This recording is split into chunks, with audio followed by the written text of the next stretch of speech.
Why, hello there. It is November 1st, and tomorrow is Election Day. It may not be Election Day for where you're at, but in Arson, Texas, it is Election Day. There's about 8 different props on the state side, and then there's 2 props for at least Austin, Texas, or at least Travis County. Or at least when I voted, there was. But I want to talk about Prop A, which is to not necessarily give cops more money, it is to hire more cops. I think it's a 2 to 1,000 residents. So for every 500 people, there's going to be one cop. And that's kind of been a de facto standard esque.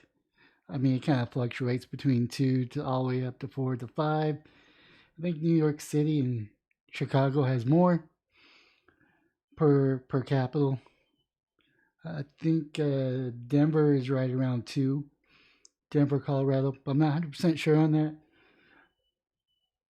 But this is what I'm talking about when I say the not so nice side. Austin police punch a woman accused of camping, resisting arrest. Now, last November, the presidential election, where unfortunately Joe Biden was elected, the most popular president, getting 81 million votes, beating Obama's numbers. The most popular president. Let's go, Brandon. But that's irrelevant. What is relevant is that there was a Prop B on that election for local Austin, Texas, which was to reinstate the camping ban. And this is unfortunately the not so nice side of cops, because when you resist and when you pretty much tell a cop to go F themselves, they're not going to take too kindly, regardless of what gender or ethnic background you have, or even what political backing you have. So, of course, a video taken to the arrest of Northeast Austin appears to show an officer punching a woman several times as she's restrained on ground. Kind of, I'm not going to show the video. The incident happened after police said the arrest affidavit that she refused to get up from the ground in Austin shopping mall, in addition to scratching one of the officers. According to the affidavit, Simon Nicole Griffin, 26, was seen camping, sleeping on the side of the Carousel Pediatrics Springdale building in the area of 7112 at Bluestein Boulevard on October 30th around 5:15 p.m. I mean, it's relevant because we get the camping ban reinstated. The city council dragged their feet implementing it, but it has been re-implemented, which is really good. ATP reports that the criminal trespassing notice was issued by a security guard for the complex, but Griffin still refused to leave. Responding to the officer, says she still refused to get up, was aggressively cursing and saying, "Shut the F up, ain't doing nothing. I know the MF law, B word." Officer said because of her behavior, he called a second unit to report to the scene.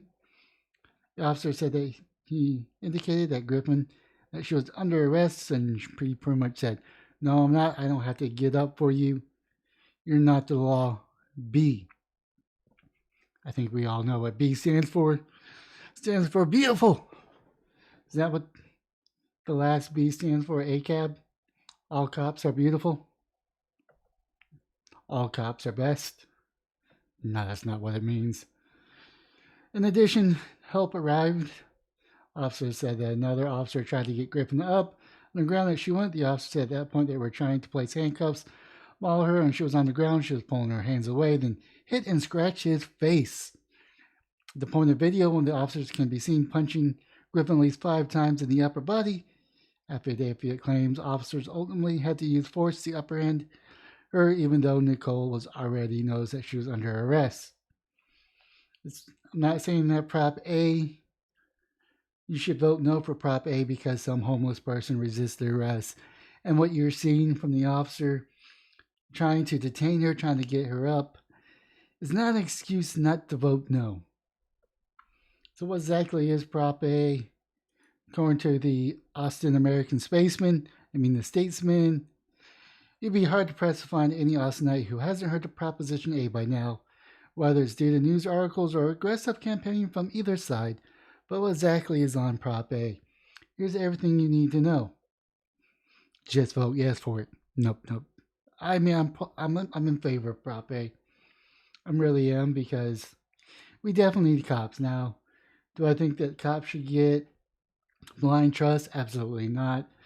They have done some shady things, especially during the pandemic, that makes people like me scratch their head. But we also need safe streets, and less cops means more dangerous streets. I mean, I don't know what the ratio is, but even 2 for every 1,000 residents is still on the low side when it comes to nationwide.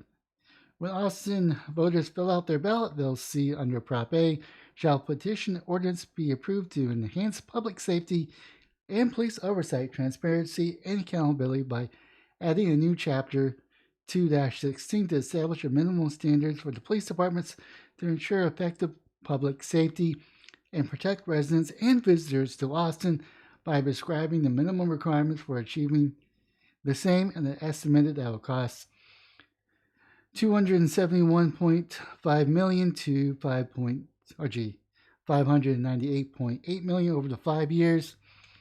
If approved, Prop A will amend the city code to establish a minimum policing staffing that required that there be at least 2 officers for every 1,000 residents. It will also add additional 40 hours of police training each year on topics like active shooter scenarios and defensive tactics, and mandate 35% of the officer's shift must be spent on uncommitted time, often referred to as community engagement, and is not responding to calls.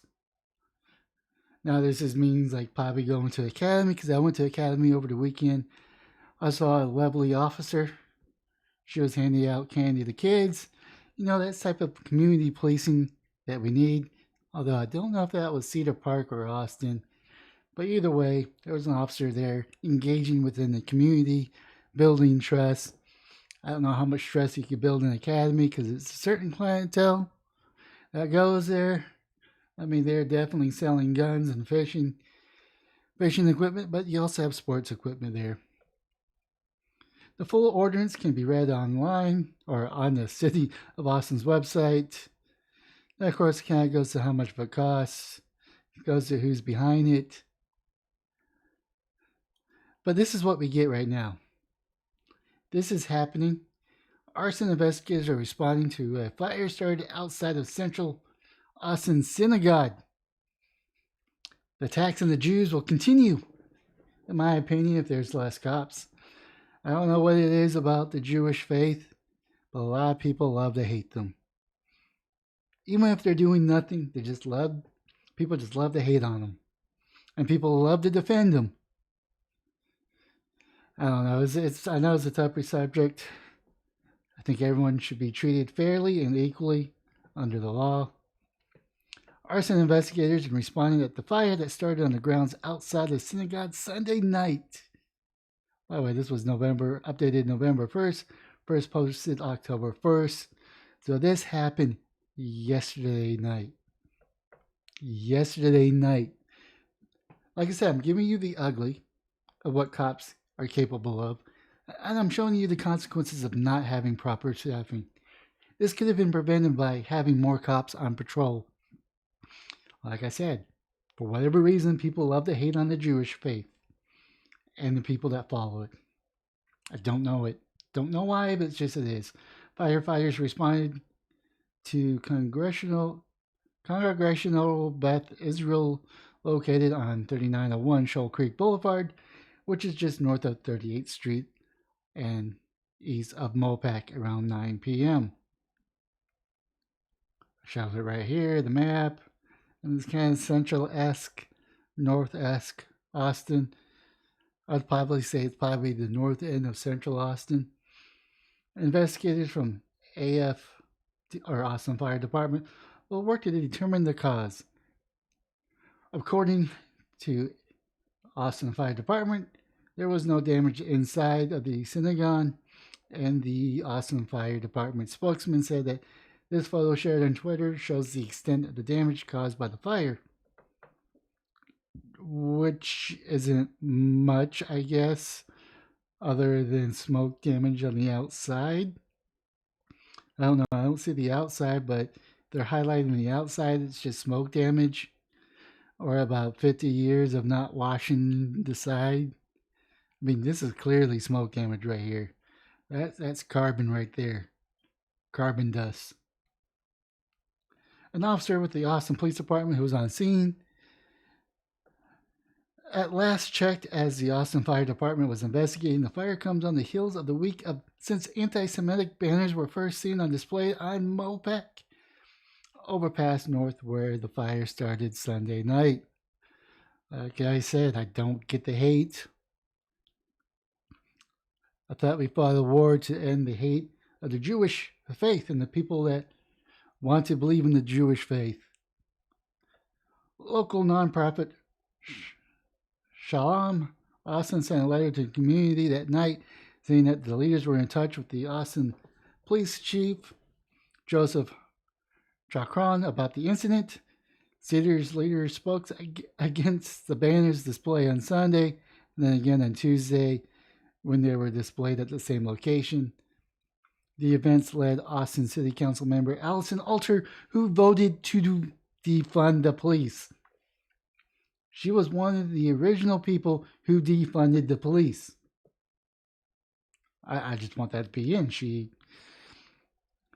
began drafting a resolution directing the city managers to improve the city response to acts of hate with the help of input of local community groups, which I can't believe. I mean, she voted to defund the police. The police are there to patrol the areas, which would have been, I'm not going to say it would have prevented, but it might have prevented this action. Because there would have been a constant presence of patrolling, which does reduce crime. Don't believe the hype. Don't say just because there's cops means that they won't prevent crime. Cops do prevent crime of opportunities by patrolling. It's a fact. It's undisputed. It's a fact. If I see a cop and I'm about to do something shady, I'm less likely going to do something shady. It's the reason why people slow down when they get next to cop cars. They don't want to get the ticket. As much as I hate that, even though they're going the speed limit, but they drop below the speed limit because they don't want to get a ticket for speeding, even though the cop is going the speed limit a little bit fat. That's a totally different rant. But it just shows that having a police presence makes people aware of their surroundings. They tend to be on their best behavior. This has already received support by federal city council members last week, but you know how to make Austin safe. It is the vote yes on Prop A. Unless you're in line with the first story where the cops shouldn't have the power to beat up on a homeless person. The homeless people could do whatever they want. They could do no wrong. How dare the police beat up homeless people and homeless white women at that? Then vote no. But if you want law and order in Austin and send our city council a member that we want safe streets, vote yes. Like I said, I saw giving you 2 articles. Sometimes the not so nice way cops interact with trespassers and lawbreakers, even though you may not agree that she broke any laws, but we have a camping ban. That was passed last November during a presidential election, and I'm predicting Prop A will pass tomorrow. I'll wake up Wednesday and know the results. Leave a comment down below on what your thoughts are. And if you live in Austin, Texas, I highly encourage you to vote for Prop A tomorrow. That's it. That's all I got. Smash the like and subscribe button on all platforms, or just the platform that you're watching on. But most importantly, have yourself a wonderful day, morning and evening.